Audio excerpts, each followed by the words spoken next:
So, if Hasib Hussain was supposed to have been on that number 30 bus, registration LX03BUF, how would it be possible for him to get the exact bus that would get him to one of the 4 locations where the mock terrorist exercise would be taking place, when that bus was diverted from its normal route to Tavistock Square, unless he had been recruited to play the part of a mock terrorist and told exactly which bus to get, where and at what time by the people who organised the mock terrorism exercise and who knew the bus would be diverted to Tavistock Square.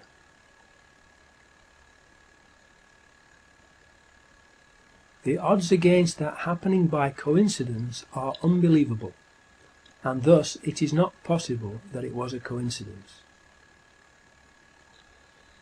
Another unbelievable coincidence is that all of the CCTV cameras at all 4 of the blast sites were not working that day. The 4 CCTV cameras on the number 30 bus were, just like the Israeli Verint Systems ones on the underground, not working, and there are no reliable witnesses who can place Hasib Hussain on the number 30 bus.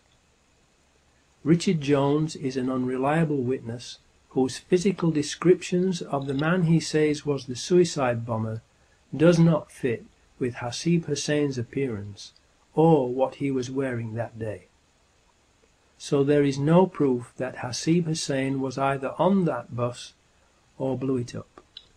Even so, he has been tried and wrongfully found guilty of blowing up the number 30 bus by the government-organised and controlled media machine, without a shred of real evidence.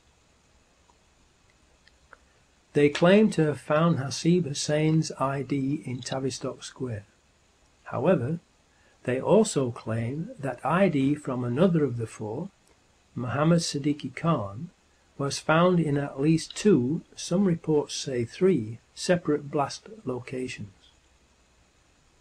He cannot possibly have been in 2 or all 3 locations at the same time, proving that these items were planted after the blasts.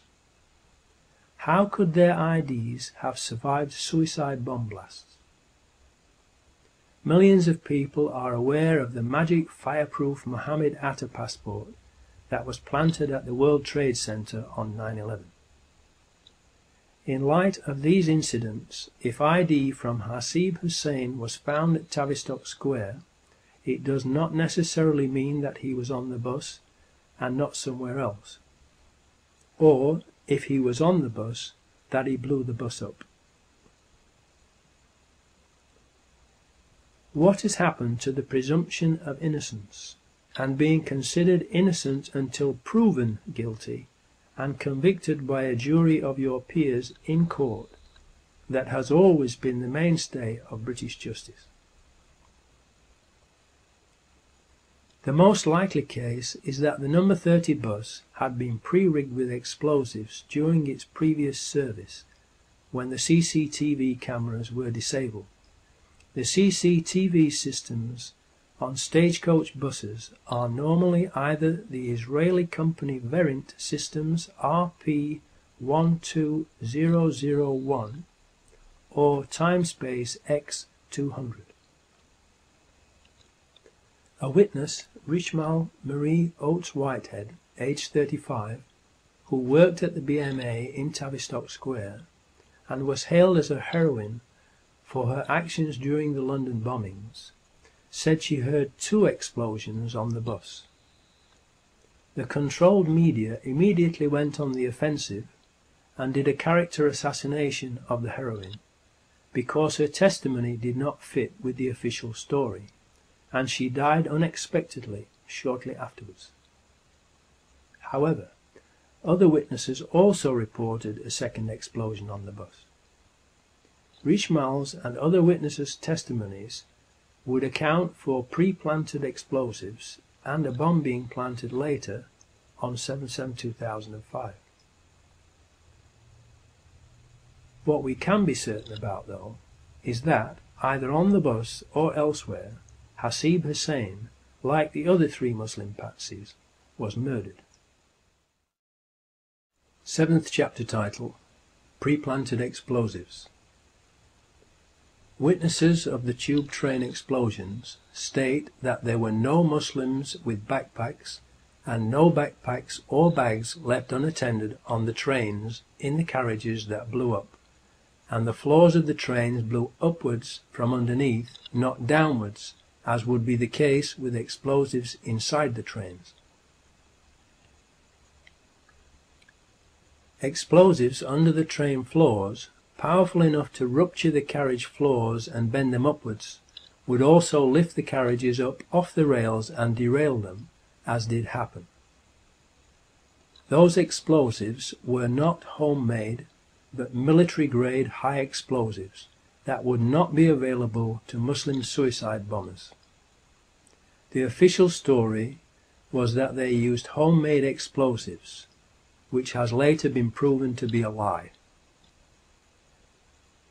So we know from reliable eyewitnesses who can be traced that there were no backpack homemade bombs or Muslim bombers inside the tube train carriages that blew up, and that the floors blew upwards, so the bombs, which were made from military-grade explosives, must have been fastened underneath the floors of the train carriages. Only people having access to the tube trains during the times that the trains were not running would be able to plant those bombs under the train floors. Benjamin Netanyahu, the Israeli finance minister, said that he was warned by Scotland Yard not to leave his hotel room on the morning of 7/7/2005 before the first explosion was reported, implying that they had foreknowledge of the plan. Scotland Yard then quickly denied being the ones who had provided the warning, but have not told us who did warn Netanyahu if they did not. Why was Benjamin Netanyahu warned, but not the British people who pay their wages and whom they are paid to protect? Was it because it would have spoiled their evil plan to murder British people, to change the nation's mind about British troops fighting in the Middle East? 2 weeks later, the head of the Israeli Mossad, General Meir Dagan, said that he had warned Benjamin Netanyahu at 08:40 a.m. on 7/7/2005, 10 minutes before the first blast occurred. How did he know what was going to happen in London if Scotland Yard did not warn him? Did he wait to warn Benjamin Netanyahu until it was too late to warn the British people, so as not to spoil their evil plan? Was the London bombing a covert MI5 operation, or an Israeli Mossad operation, or a joint operation by both of them? The British people have the right to know.